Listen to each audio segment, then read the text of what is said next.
Sound take 7 action. Hello students, Kaizen classes के इस online platform पर एक बार फिर आपका स्वागत है। आज हमारा टेस्ट सीरीज टेस्ट नंबर 1 का लेक्चर नंबर 2 है। लास्ट लेक्चर जो हमने आपको बताया था उसमें हमने टेस्ट 1 का जो सेक्शन ए है जिसके अंदर टोटल 16 क्वेश्चंस थे वो हमने सोल्व कराए थे, और आज हम लोग डिस्कस करेंगे सेक्शन नंबर 2 जिसके अंदर 2 मार्क्स वाले क्वेश्चन होंगे। तो उम्मीद मुझे यह है कि आपने लास्ट लेक्चर कंप्लीट देखा होगा और आपको लेक्चर अच्छा भी लगा होगा, और अब आपकी बोर्ड की जो पढ़ाई है वो बहुत अच्छे से रन कर रही होगी, बिकॉज बोर्ड एग्जाम बहुत नजदीक है। तो जितने भी लेक्चर्स मैं आपको यहां पर प्रोवाइड कर रहा हूं उन्हें आप लोग अच्छे से देखिएगा। पेपर की जो पीडीएफ है, टेस्ट की जो पीडीएफ है वो आपको मिल जाएगी, और वो मैंने पहले भी शेयर कर दी थी।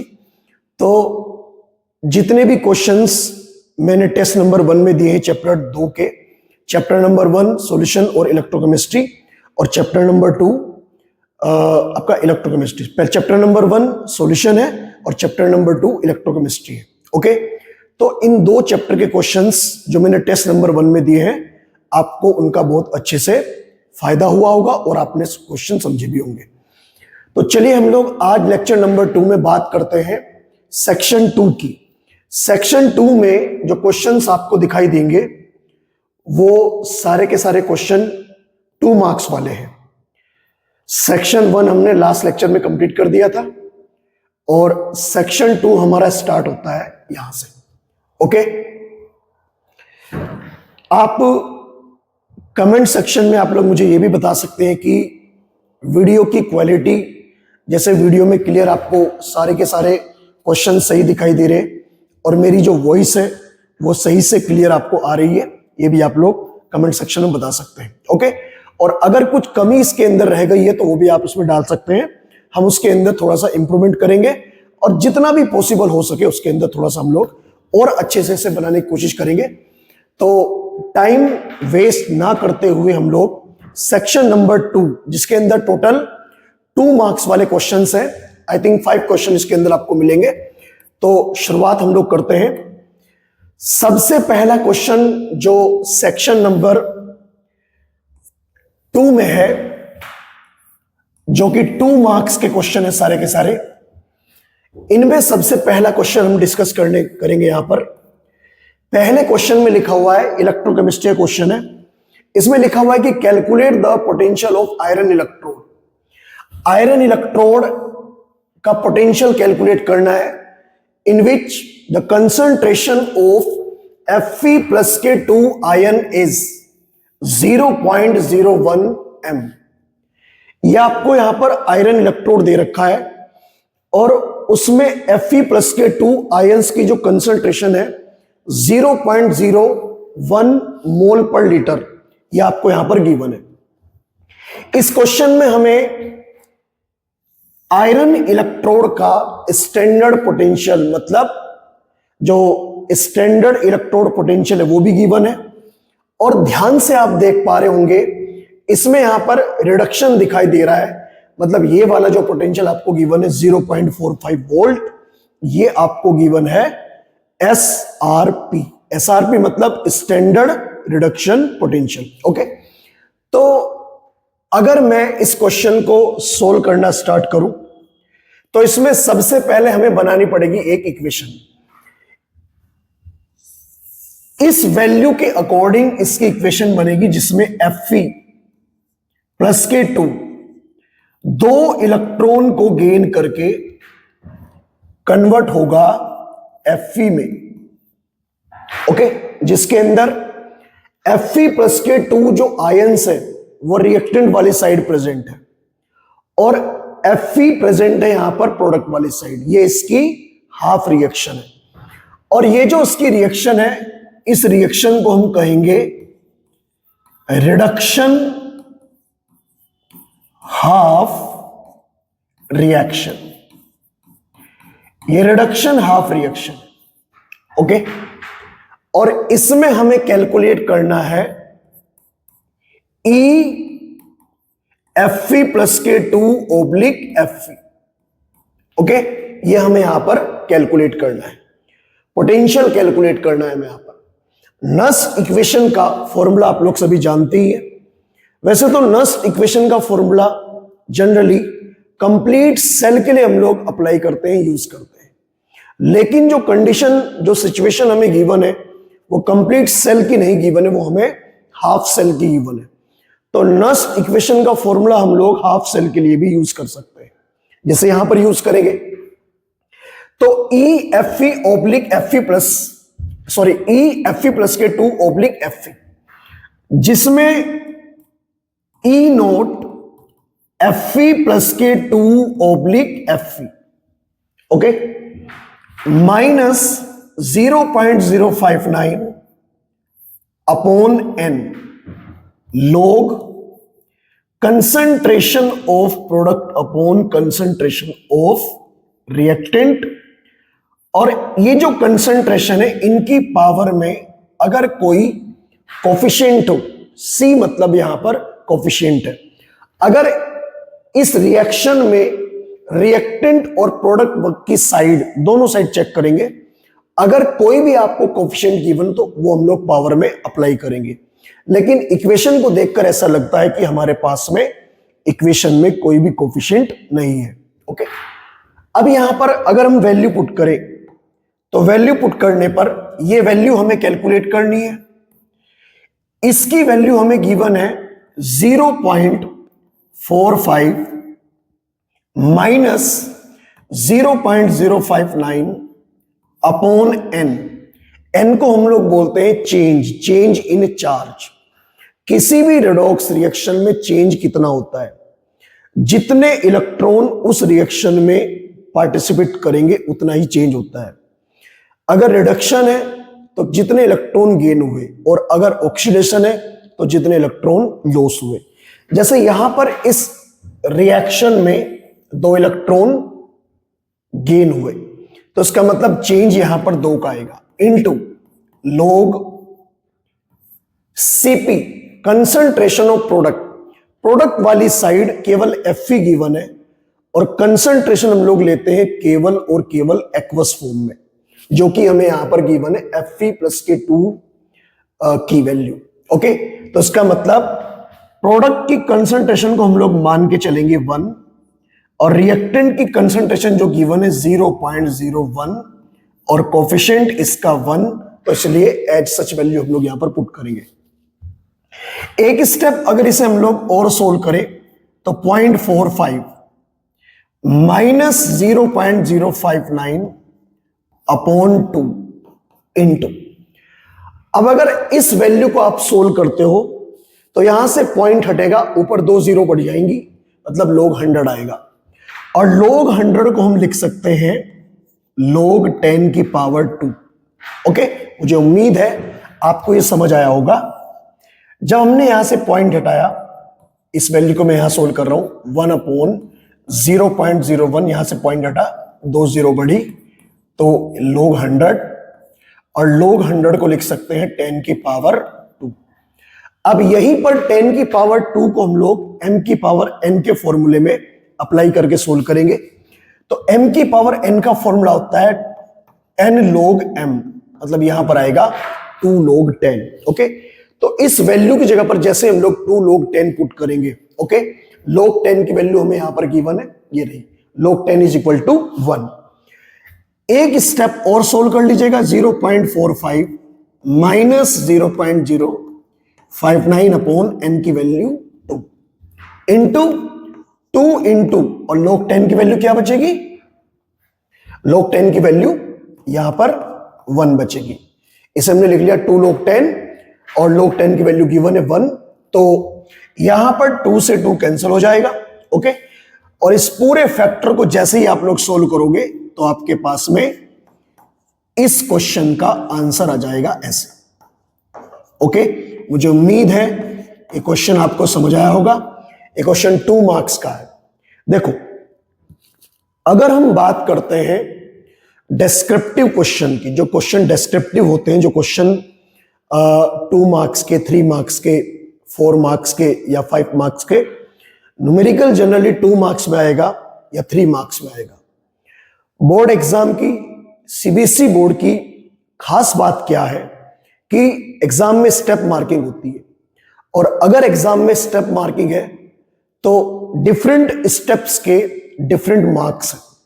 फॉर एग्जाम्पल अगर ये क्वेश्चन 2 मार्क्स का है तो 2 मार्क्स में फॉर एग्जाम्पल हाफ मार्क्स का फॉर्मूला, हाफ मार्क्स में जैसे हमने फॉर्मूला रखा तो ये हाफ मार्क्स का है, तो हाफ मार्क्स का फॉर्मूला होगा। हाफ मार्क्स में वैल्यू पुट करें, हाफ मार्क्स में थोड़ी सी कैलकुलेशन एक स्टेप की, और हाफ मार्क्स में आंसर विद यूनिट। इस बात को आपको ध्यान रखना है। आपको बोर्ड एग्जाम के जितने भी क्वेश्चन सोल्व करने, चाहे वो फिजिक्स में हो, चाहे वो केमिस्ट्री में हो, मैथमेटिक्स में हो या किसी भी सब्जेक्ट में हो, जब बात स्टेप मार्किंग की होती है तो आपको स्टेप वाइज ही क्वेश्चन को सोल्व करना है। Generally numerical, okay, generally board exam का जो एक क्वेश्चन पेपर होता है वो बिल्कुल वेल डिफाइंड होता है, बिल्कुल पैटर्न से बना होता है। अगर किसी क्वेश्चन में कोई क्वेश्चन 2 मार्क्स का है तो उस क्वेश्चन में कम से कम 2 पार्ट दिए होंगे। 2 पार्ट का मतलब होता है कि 1 नंबर पहले वाले पार्ट का है और दूसरा नंबर मतलब 1 नंबर सेकंड वाले पार्ट का है। ऐसे न्यूमेरिकल, तो न्यूमेरिकल में आप लोग पूरा पूरा पेज ना भरें या 2-3 पेज पर न्यूमेरिकल सोल्व ना करें। आप न्यूमेरिकल को स्टेप वाइज करें। पहले स्टेप में फॉर्मूला, दूसरे स्टेप में वैल्यू पुट कर दें, तीसरे स्टेप में आप लोग थोड़ी सी कैलकुलेशन करके दिखा दें और मैक्सिमम 1 लाइन में ओके सोल्व करके दिखा दें, और लास्ट स्टेप में अगर आप लोग आंसर लिख दें, करेक्ट आंसर निकालें, और क्वेश्चन का जो आंसर है न्यूमेरिकल में उसकी यूनिट जरूर लिखें। कई बार ऐसा होता है कि यूनिट के मार्क्स होते हैं, वो आपको नहीं पता लग पाएगा। वो एक्चुअली जो बोर्ड की आंसर की है वो उसमें दिया होता है कि इस वाले क्वेश्चन में यूनिट के मार्क्स हैं। बिकॉज क्वेश्चन पेपर में ये बात मेंशन नहीं होती कि यूनिट के मार्क्स है या नहीं है। तो आपको हर एक क्वेश्चन को एक पैटर्न के अकॉर्डिंग फॉलो करना है।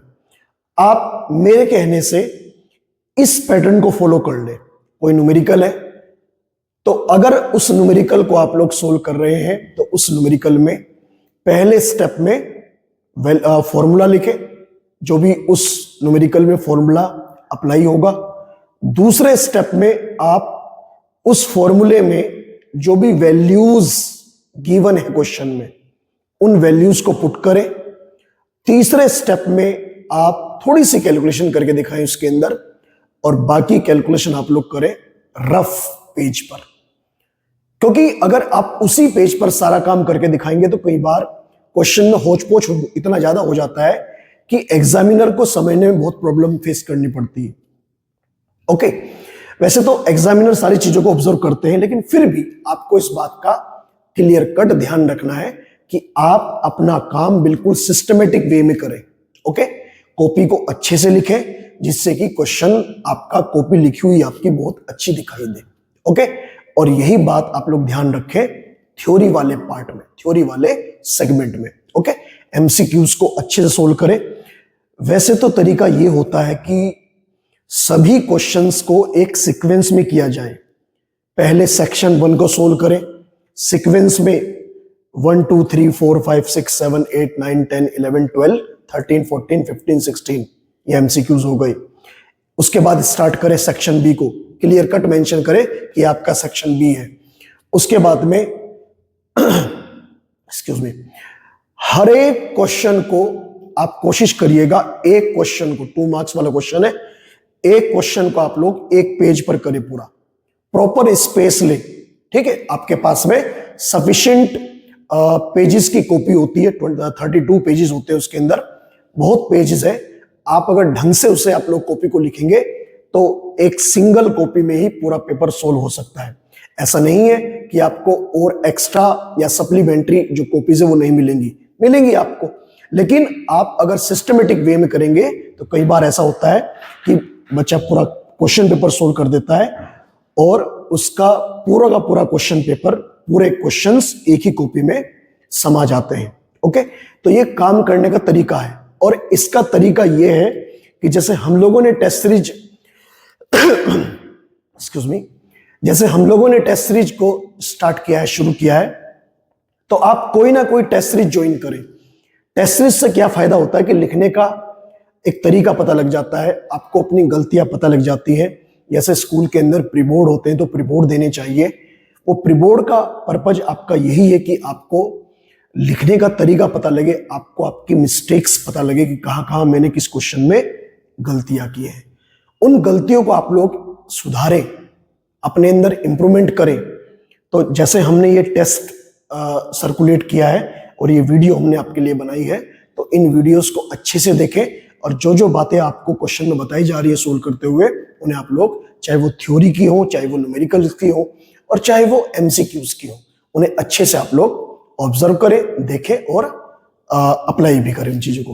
ओके, तो उम्मीद है ये क्वेश्चन नंबर 17 सेक्शन नंबर 2 का 2 मार्क्स का आपको समझ आया होगा।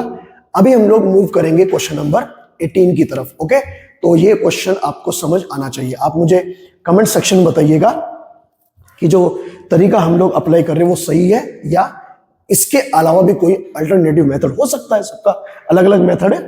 तो ये तरीका है इस क्वेश्चन को सोल्व करने का। ओके, चलिए अब हम लोग चलते हैं स्टूडेंट क्वेश्चन नंबर 18 की तरफ। और क्वेश्चन नंबर 18 में सिंपली एक थ्योरेटिकल क्वेश्चन है, और इस थ्योरेटिकल क्वेश्चन में सीधी सीधी डेफिनेशन और एक छोटा सा सेगमेंट और पूछा हुआ है। जैसे क्या पूछा हुआ है, what is Henry low. 12th class की एनसीईआरटी में चैप्टर नंबर 1 में, सॉल्यूशन वाले चैप्टर में, हेनरी लो बिल्कुल क्लियर कट आपको डिफाइन किया हुआ है। पहली बात तो हेनरी लो दिया गया था solubility of gases in liquid, जैसे कि solubility of carbon dioxide in water. Cold drinks बनाने के लिए CO2 गैस को पानी के अंदर डिसोल्व किया जाता है, या फिर ऑक्सीजन गैस पानी के अंदर डिसोल्व होती है, या अलग अलग तरह की कई सारी गैसेस पानी के अंदर डिसोल्व होती है। ओके, तो उसी फिनोमिना के लिए हेनरी लो दिया गया था। क्या कहता है हेनरी लो? हेनरी लो कहता है, अगर हम इसकी डेफिनेशन लिखें, according to Henry low,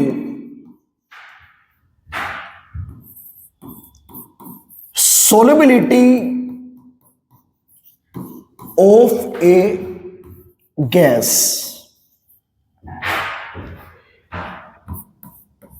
is directly proportional to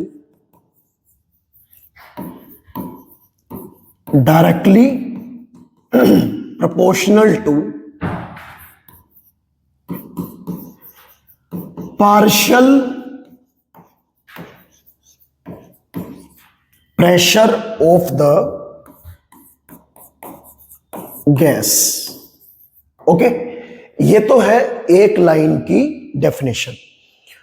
अगर बाय चांस आपको डेफिनेशन याद नहीं है, क्योंकि ये 1 मार्क्स का सेगमेंट है, ये यहां से लेके यहां तक का हिस्सा केवल 1 मार्क्स का है, 1 नंबर का है।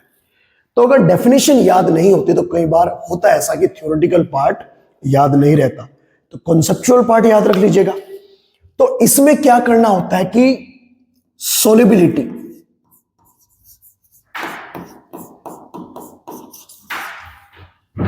Of gas is directly proportional to P gas, ये कहता है हेनरी लो। लैंग्वेज अगर नहीं बन पा रही है तो आप इतना भी लिख सकते हैं। अगर इतना भी नहीं लिख पा रहे तो कम से कम इतना तो लिख ही सकते हैं, solubility is directly proportional to P gas.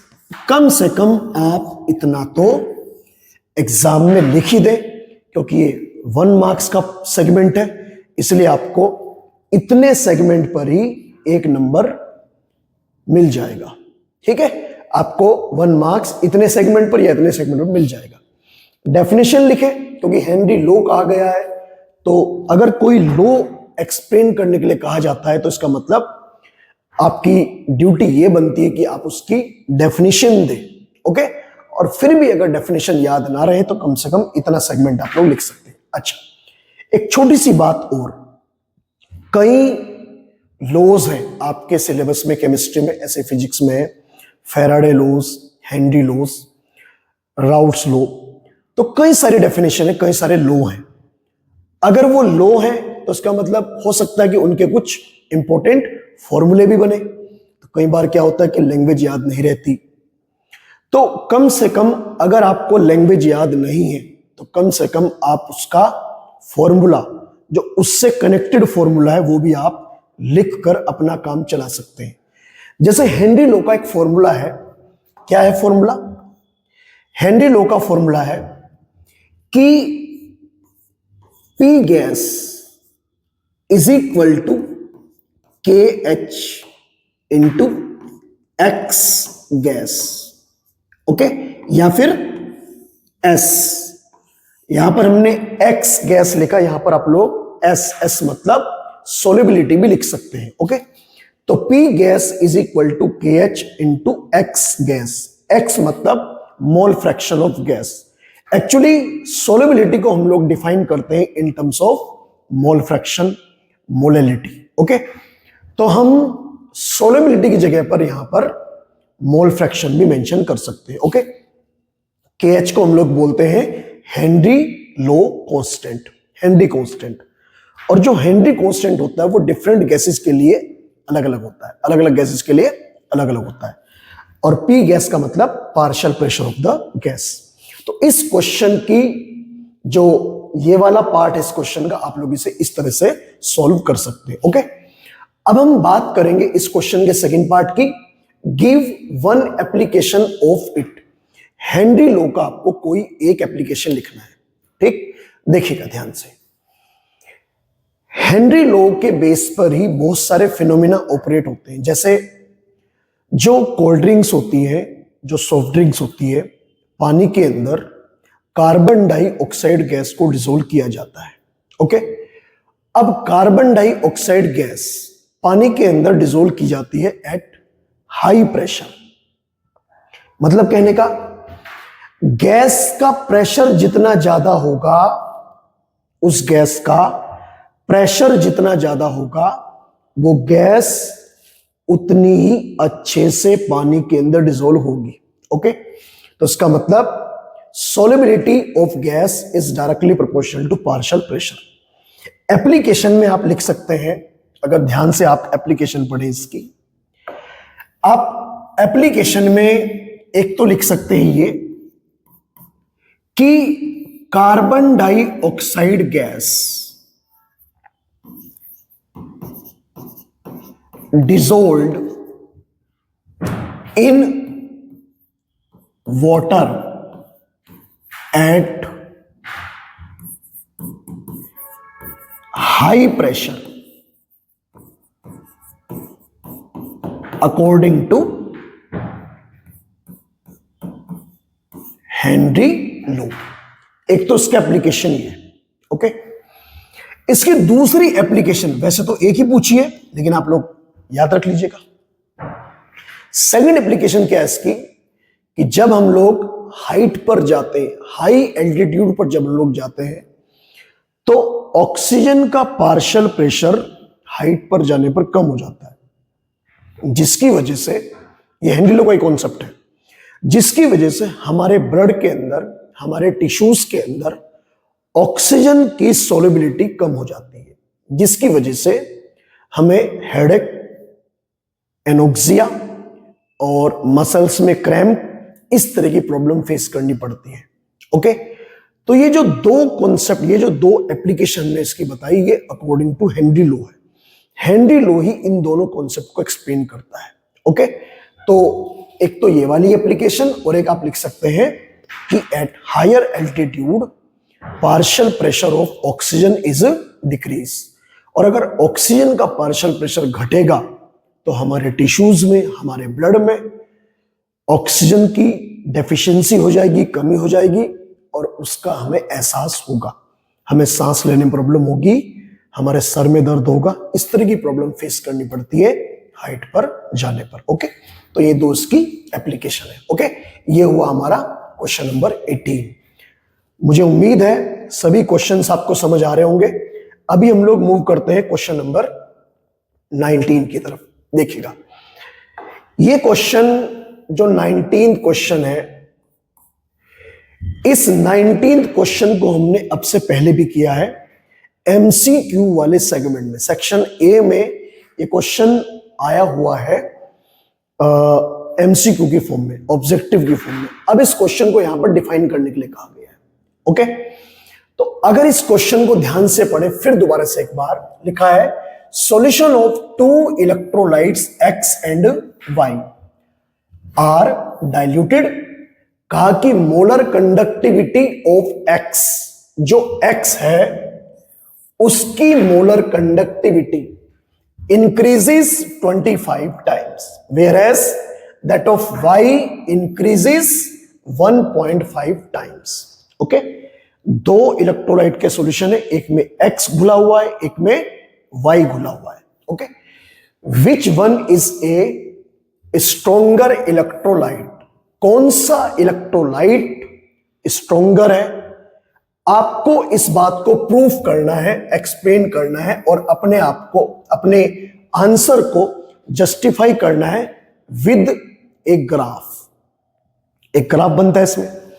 तो अगर मैं इस क्वेश्चन को आपको एक्सप्लेन करूं, क्वेश्चन नंबर 19 है, ध्यान रहे क्वेश्चन नंबर 19 के दो पार्ट है, या तो ए कर दीजिएगा या कर दीजिएगा बी। आपको इन दोनों में से एक ही करना है, मैं आपको दोनों एक्सप्लेन कराऊंगा। तो पहले मैं बात कर रहा हूं यहां पर ए वाले सेगमेंट की। मैंने कहा एक्स और ए वाई। एक्स को भी हमने डाइल्यूट किया। जब हमने एक्स को डाइल्यूट किया, डाइल्यूट का मतलब होता है कि वॉल्यूम को हमने इंक्रीज कर दिया। तो इसकी लैम्डा एम की जो वैल्यू है, lambda M of X, okay, इसकी लैम्डा एम की वैल्यू 25 टाइम्स इंक्रीज हो रही है। ओके, और अगर बात करें हम लोग y की, y को हमने जैसे ही डाइल्यूट किया, मतलब वॉल्यूम को इंक्रीज किया, तो lambda M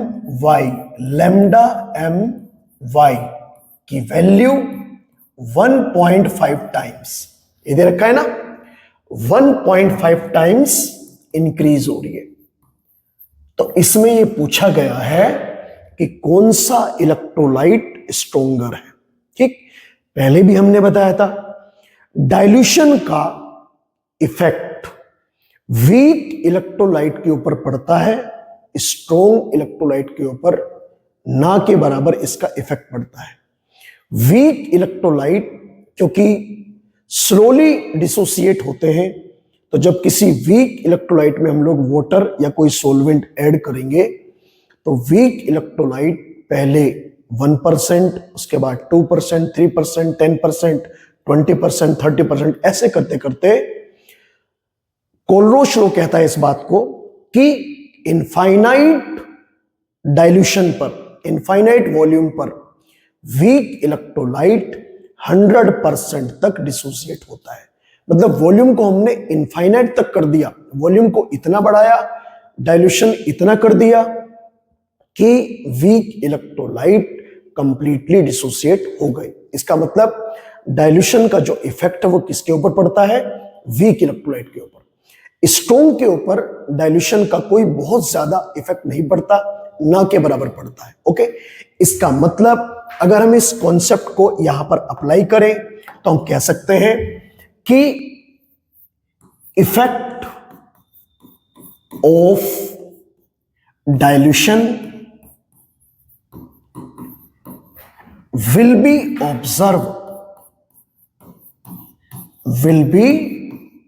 observed only on weak electrolyte,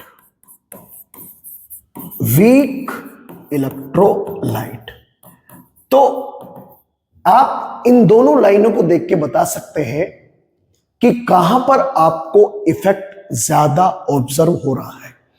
तो हमें इस वाले केस में इफेक्ट ज्यादा ऑब्जर्व हो रहा है पहले वाले केस में, इसका मतलब X वीक इलेक्ट्रोलाइट है और हमें बताना है स्ट्रॉन्ग, तो कौन सा बचा?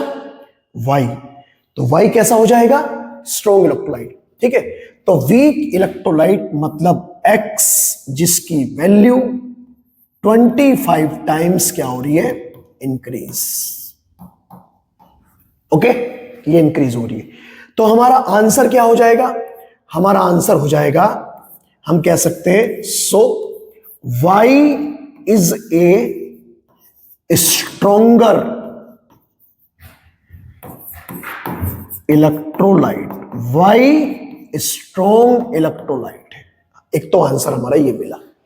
अब इस बात को अगर हम लोग ग्राफिकली रिप्रेजेंट करें, ग्राफिकली एक्सप्लेन करें, तो डिबाई हकल एक इक्वेशन है आपके, डिबाई हकल इक्वेशन आपके सिलेबस में, जिसमें एक ग्राफ बनाया गया है और वो ग्राफ है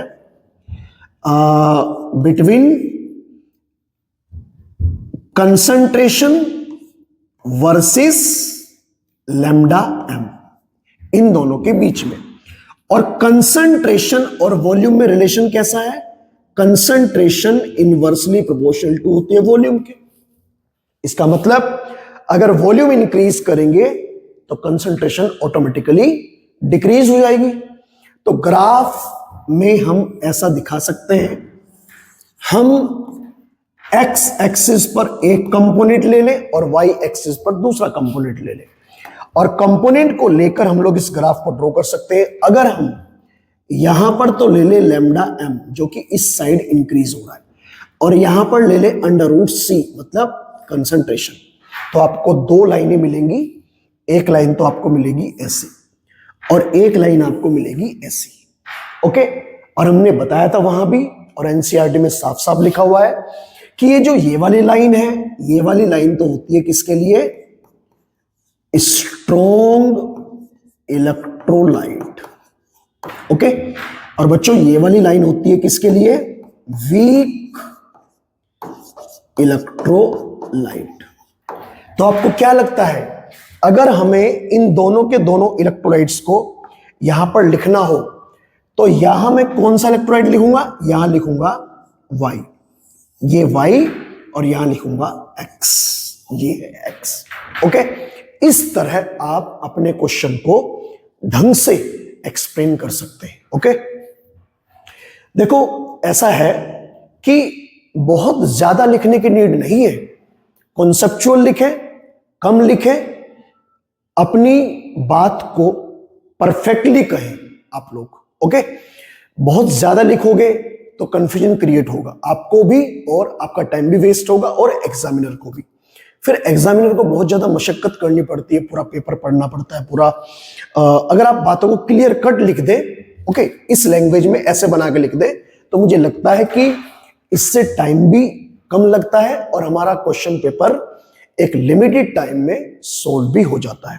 ओके, तो इसलिए आप लोग बहुत ज्यादा लिखने के चक्कर में ना पड़े, लिमिटेड लिखे लेकिन बिल्कुल टू द पॉइंट लिखे, जिससे कि आपका टाइम भी कम लगे और आपके सारे के सारे क्वेश्चन आसानी से सोल्व हो सके। ओके, तो ये हमारा 19 क्वेश्चन का पहला सेगमेंट है। अब हम लोग इसके बी सेगमेंट को सोल्व करेंगे, जो कि और वाला पार्ट है। आपको इनमें से करना एक है, लेकिन मैं आपको वहां पर दोनों सोल्व करा रहा हूं। ओके, चलिए हम लोग चलते हैं नेक्स्ट सेगमेंट की तरफ, और इसका जो नेक्स्ट सेगमेंट है वो है बी। देखिए ये एक न्यूमेरिकल है, और ये न्यूमेरिकल भी 2 मार्क्स का। क्या लिखा हुआ है? द इलेक्ट्रिकल रेसिस्टेंस, बात रेसिस्टेंस की हो रही है, ऑफ ए कॉलम, और उस कॉलम की कंसंट्रेशन इतनी दे रखी है 0.05 mole per litre NaOH। Okay, solution of diameter, diameter दे रखा है 1 सेंटीमीटर, और उस कॉलम की लेंथ दे रखी है 50 सेंटीमीटर। ओके, और जो बात इन्होंने शुरू में कही इलेक्ट्रिकल रेजिस्टेंस, वो रेजिस्टेंस ये रहा, इतना इलेक्ट्रिकल रेजिस्टेंस गिवन है। कितना है ये? 5.55 इंटू 10 की पावर 3 ओम। ओके, कैलकुलेट कंडक्टिविटी, और कंडक्टिविटी जो होती है उसे हम लोग बोलते हैं कापा। कापा से हम डिनोट करते हैं। ओके, तो जो जो चीजें इस क्वेश्चन में गिवन है पहले हम लोग उन्हें लिख लेते हैं। क्या क्या गिवन है? सबसे पहले यहां पर गिवन है concentration 0.05 mole per litre. Okay, दूसरी बात यहां पर डायमीटर गिवन है उस कॉलम का। आप अगर कॉलम ये मान ले कि ये कॉलम है, इस तरह का कॉलम है, तो इस कॉलम की लेंथ गिवन है, तो ये लेंथ है, लेंथ गिवन है कितनी? 50 सेंटीमीटर। और ये जो कॉलम है इसका गिवन है डायमीटर, ये डायमीटर होता है। डायमीटर कितना गिवन है? d is equal to 1 centimetre. Actually हमें डायमीटर इसलिए गिवन है क्योंकि ये जो कॉलम है हमें इसका क्रॉस सेक्शन एरिया चाहिए, और अगर हमें इसका एरिया चाहिए तो डायमीटर का हाफ रेडियस कहलाएगी। रेडियस कितनी? 0.5 सेंटीमीटर। और एरिया कितना आएगा? एरिया आ जाएगा पाई आर स्क्वायर, बिकॉज ये एक सर्किल है, जो उसकी पूरी ऊपर की सरफेस है, क्रॉस सेक्शन एरिया एक सर्किल है, और सर्किल का एरिया आप सभी जानते हैं, बेसिक सी बात है, pi is A is equal to pi R square, इतने सेंटीमीटर स्क्वायर। अब अगर ए निकाल ले यहां से, पाई की वैल्यू 3.14 और रेडियस 0.5 का स्क्वायर, ये आ गया यहां पर हमारा। ओके, इस डायग्राम से आप बात को समझ सकते हैं। इस डायग्राम को आपको साइड में बना भी सकते हैं जब न्यूमेरिकल सोल्व करेंगे आप लोग यहां पर। तो डायमीटर गिवन है कितना? 1 सेंटीमीटर, और डायमीटर का हाफ रेडियस कहलाता है 0.5 सेंटीमीटर। ओके, लेंथ आपको गिवन है कितनी? 50 सेंटीमीटर। ये जो कॉलम है इसकी लेंथ गिवन है, और सबसे इंपॉर्टेंट बात आपको आर गिवन है 5.55 इंटू 10 की पावर 3, इतने ओम। मुझे उम्मीद है आप लोग ये जो पूरा का पूरा जो वैल्यूज गिवन है इसे समझ गए होंगे। देखो, जब आप न्यूमेरिकल सोल्व करें तो न्यूमेरिकल सोल्व करते हुए आपको ये सारी वैल्यूज इस तरह एक तरफ की ये गिवन वैल्यूज हैं, जिससे कि आपको पता लग जाए कि आपको वैल्यू क्या गिवन है। अगर आपने इतना काम कर दिया तो आपका 50% काम यहां से सोल्व हो जाता है। अगर आपको ये पता लग गया कि उस न्यूमेरिकल में वैल्यूज क्या क्या गिवन है, तो आप इजीली इस क्वेश्चन को सोल्व कर सकते हैं। ओके, हमें कंडक्टिविटी कैलकुलेट करनी है। कापा का फॉर्मूला सभी जानते ही होंगे, उम्मीद ये की जाती है आपसे। Conductivity kappa is equal to होता है 1/r इंटू L/A। ओके, तो ये आपकी कापा की वैल्यू इसमें पुट करनी है आपको। अब अगर यहां वैल्यू पुट करी जाए कापा की, तो 1/r, r की वैल्यू 5.55 इंटू 10 की पावर, कितनी वैल्यू गिवन है? 10 की पावर 3। तो 10 की पावर 3 इंटू l की वैल्यू कितनी गिवन है स्टूडेंट? 50/, और यहां पर ये वैल्यू गिवन है आपकी a की वैल्यू 3.14 इंटू 0.5 का होल स्क्वायर। ठीक, ये पूरी वैल्यू आपको सोल्व करनी है। ठीक है, बहुत ज्यादा तनाव ना ले, इजीली सोल्व करें। ठीक है, स्ट्रेस बहुत ज्यादा ना ले, इजीली सिंपल वे में से आप लोग सोल्व करोगे तो सोल्व हो भी जाएगा। और यहां से आप वैल्यू जो निकालोगे कापा की, ये निकल जाएगी वैल्यू सोल्व करके। तो यूनिट आएगी इतने ओम इनवर्स सेंटीमीटर इनवर्स, या फिर आप सभी जानते हैं ओम इनवर्स को क्या बोलते हैं? साइमन। तो Simon centimetre inverse. Okay, because हमें जो डायमीटर और रेडियस गिवन है या फिर लेंथ जो गिवन है वो सेंटीमीटर की टर्म में गिवन है, इसलिए ये जो यूनिट आएगी वो सेंटीमीटर इनवर्स की टर्म में आपका आंसर आएगा ओम इनवर्स सेंटीमीटर इनवर्स या फिर साइमन सेंटीमीटर इनवर्स। उम्मीद है ये क्वेश्चन भी आपको समझ आया होगा।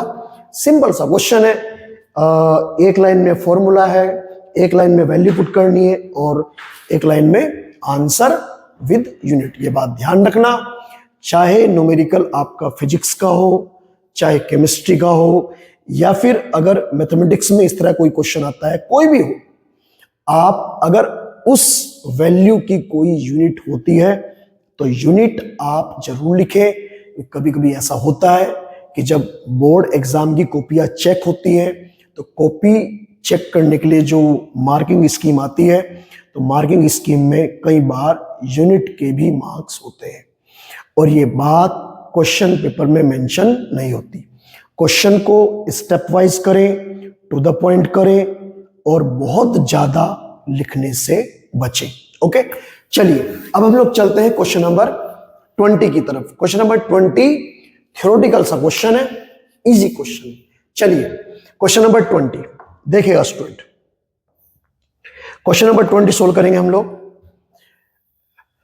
सबसे पहली बात तो क्वेश्चन नंबर 20 में दो सेगमेंट गिवन है, एक ए और एक बी। मतलब 1 मार्क्स का ए है और 1 मार्क्स का ही बी है। क्या पूछा है? Why are iron pipes usually coated with zinc. यह पूछा है कि जो आयरन पाइप्स हैं उन्हें जिंक से कोटेड क्यों किया जाता है, जिंक की कोटिंग उनके ऊपर की जाती है। देखो ध्यान से सुनो। सबसे पहली बात तो एक और पॉइंट यहां पर निकल के आता है कि अगर आयरन के पाइप या आयरन की कोई भी सरफेस उसके ऊपर अगर जिंक की लेयर बनाई जाती है, ये वर्ड ध्यान रखना जो मैं बोल रहा हूं आपको, तो उस फिनोमिना को हम लोग बोलते हैं galvanisation. Okay, coating of zinc on iron surface is called galvanisation. कई बार ये क्वेश्चन एमसीक्यू में आ जाता है, हो सकता है इस बार आ जाए, ऐसे क्वेश्चन आ जाए कि coating of zinc on iron surface, option दे देगा, ऑप्शन बना देगा गैल्वेनाइजेशन, कुछ और फिनोमिना के ऑप्शन डाल देगा। तो ये ध्यान रखनी है कि अगर आयरन की सरफेस पर जिंक मेटल की कोटिंग करी जाती है तो उसका मतलब उसे बोलते हैं गैल्वेनाइजेशन। अब करते क्यों है, इसे करने का क्या रीजन है मेन? तो इसका रीजन है आयरन को रस्टिंग से बचाने के लिए, कि आयरन के ऊपर रस्टिंग ना हो। तो आप इसका सिंपली आंसर दे सकते हैं to protect iron pipe, to protect iron pipe from rusting, they are coated with zinc metal। और इस फिनोमिना को हम लोग क्या बोलते हैं? इस फिनोमिना को हम लोग बोलते हैं गैल्वेनाइजेशन। याद रखना, कई बार ये भी पूछ सकते हैं गैल्वेनाइजेशन में कौन सा मेटल यूज होता है। तो गैल्वेनाइजेशन में जिंक मेटल यूज होता है। जिंक मेटल की कोटिंग आयरन की सरफेस पर की जाती है। ओके, तो ये हुआ हमारा क्वेश्चन नंबर 20, उसका फर्स्ट पार्ट, ए पार्ट। ये इसका आंसर आप दे सकते हैं। ठीक, अच्छा बी पार्ट में क्या लिखा हुआ है? Why does mercury cell gives a constant voltage throughout its life? देखो, मरकरी सेल जो होता है उसकी जो वोल्टेज होती है वो कांस्टेंट क्यों होती है? तो मरकरी सेल, पहली बात तो क्या होते हैं? मरकरी सेल का मतलब होता है जो छोटे बटन सेल होते हैं उन्हें मरकरी सेल बोलते हैं। जो रिस्ट वॉच और जो छोटी डिवाइसेस होती है, लेजर लाइट हुआ या ब्लूटूथ डिवाइस हुआ, लेजर लाइट, कई सारे ऐसे छोटे ऑब्जेक्ट हैं जहां पर हमें लो वोल्टेज वाली सेल यूज करने होते हैं, तो उन सेल को हम लोग बोलते हैं मरकरी सेल। ठीक है, बटन सेल उनका कॉमन नेम है।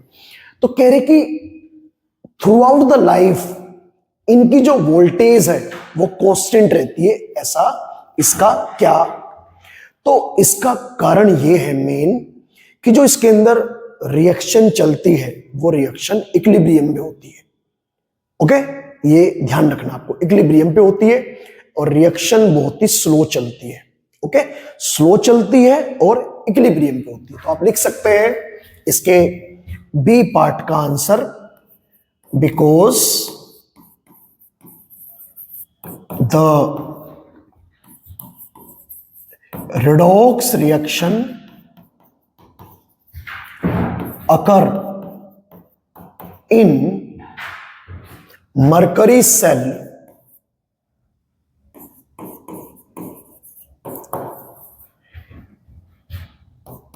is in इक्विलिब्रियम कंडीशन, वो एक इक्विलिब्रियम कंडीशन पे होती है।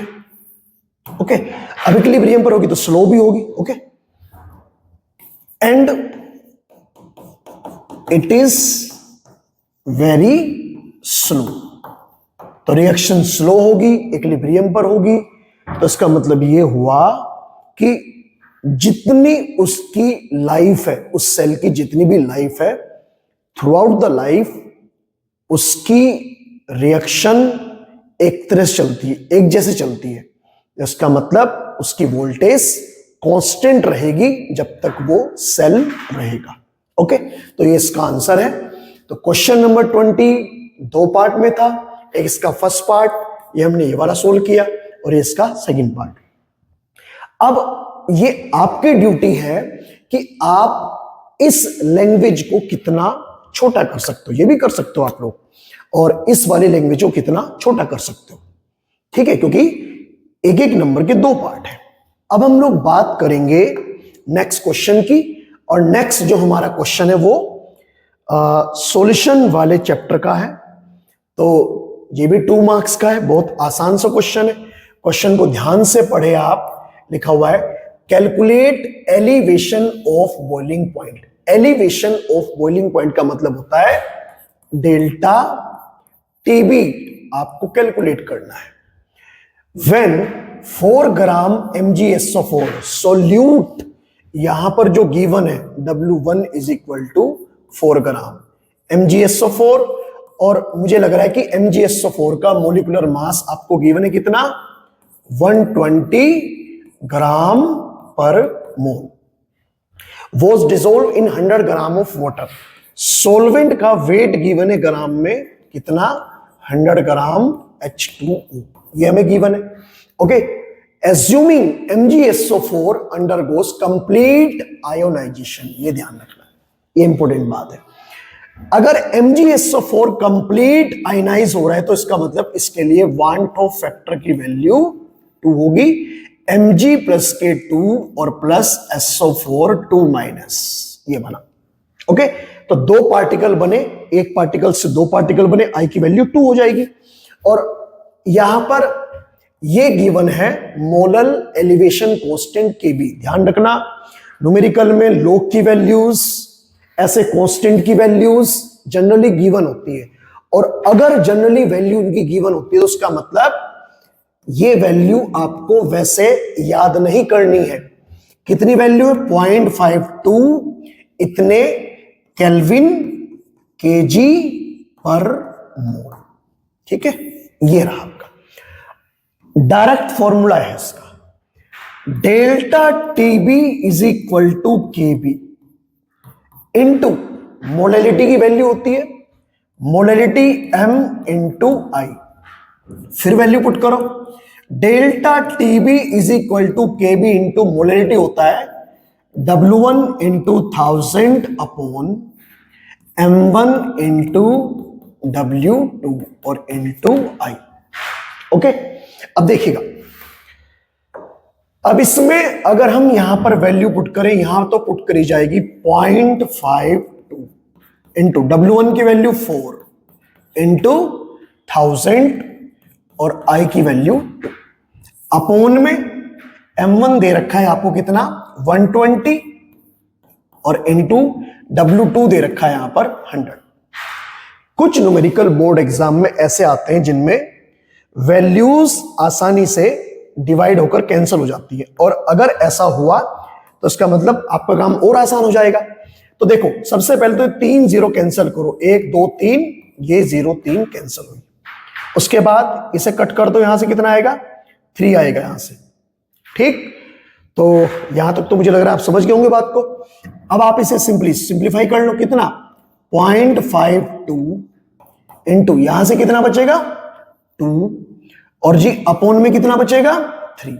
ठीक, इसे आप लोग सोल्व कर लीजिएगा।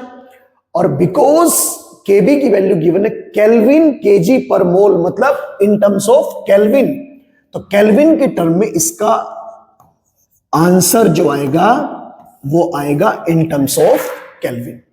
ओके, तो ये हमारे सेक्शन नंबर सेकंड या बी, सेक्शन बी के 5 क्वेश्चंस कंप्लीट हो चुके हैं। तो आज की वीडियो हम लोग यहीं पर कंप्लीट करेंगे। नेक्स्ट जो लेक्चर नंबर हमारा 3rd होगा उसमें हम लोग सेक्शन सी को डिस्कस करेंगे। उम्मीद है आपको आज का लेक्चर पसंद आया होगा और आपने पूरे लेक्चर को कंप्लीट देखा होगा। ठीक है, आप लोग वीडियो को शेयर करिएगा, हमारे चैनल को सब्सक्राइब करिएगा, बिकॉज आने वाले टाइम में आपको अलग अलग कॉम्पिटिटिव एग्जाम्स, नीट, JEE और CUET के लेक्चर्स भी मिलेंगे। अभी तो बोर्ड एग्जाम्स का टाइम है, तो आप लोग बोर्ड एग्जाम अच्छे से दें।